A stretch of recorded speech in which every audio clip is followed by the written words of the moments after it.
ចុះតាមដានសត្វល្អិតក្រោយពីយើងធ្វើការបាញ់រួច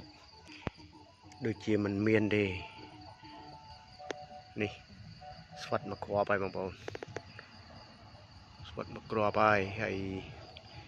យើងបាញ់បរុនជាមួយ Speed Atonic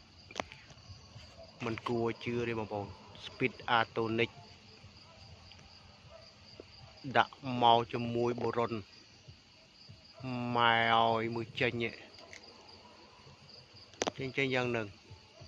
ខ្លាំងជាងរូបមន្តទី1នៃ Transform ទៀត Speed Atonic បងប្អូនមើលខ្ញុំទាញឲ្យមើលខ្ញុំលូកដៃវាអត់ចង់បានទេបងប្អូនដោយសារខ្ញុំខូចដៃមកចំហៀងកាលពីវះកាត់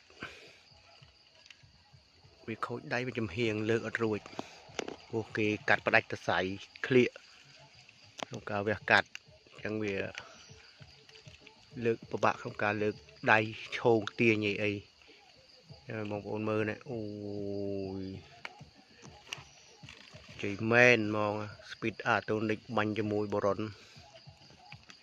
ដាក់មកទាញមកនេះទាញឡើងខាប់ទឹកខាប់ដីហ្មងបងប្អូនមកចកោមមកចកោមចឹងបងប្អូនខ្ញុំចេះតែមកតាមដាននៅពេលយប់ទី1សកម្មភាពសត្វល្អិតបើកាលណាយើងមើលពេលថ្ងៃយើងអត់ដឹងថាស្ថានភាពនៃសត្វល្អិតតែមិនទេតែយើងមើលពេលយប់គឺយើងដឹងថាក្នុងចំការយើងវាមានពពួកសត្វល្អិតអ្វីខ្លះអញ្ចឹងបងប្អូនបងប្អូនមើលចេញដល់ហើយនេះ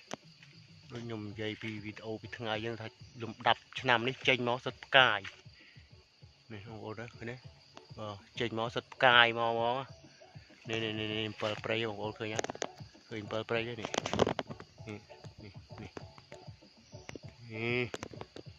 ប៉ុនអត់អីទេវាស៊ីហ្នឹងគង់តែវាងាប់ឯងបាទតិចទៀតវាជ្រាបឆ្នាំពុលធ្លាក់ហើយបងប្អូនមើលអូវាទំចេញ